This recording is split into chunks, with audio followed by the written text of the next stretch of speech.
دیوس کسے کہتے ہیں؟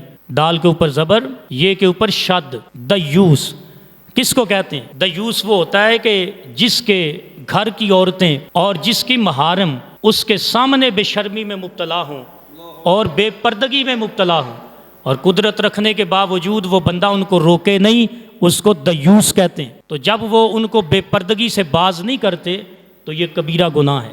کلکم راع و کلکم مسئول عن رعیتہ، تم میں سے ہر کوئی بندہ حکمران ہے، وہ اپنی رعایا کے بارے میں اللہ کی بارگاہ میں جواب دہ ہے۔ اللہ سوال کرے گا، بتا تو باپ تھا، تم نے اپنی بیٹی کی بے پردگی کو کیوں نہیں روکا؟ تو باپ تھا، تیرا بیٹا، تیری بیٹی، تیری بیوی، تیری اولاد، تیرے گھر کے افراد فلاں گناہ میں ملوث تھے، تو نے کیوں نہیں روکا؟ کیا تو قدرت نہیں رکھتا تھا؟ قدرت رکھنے کے باوجود تم نے ان کو روکا نہیں ہے، حالانکہ تمہیں علم تھا۔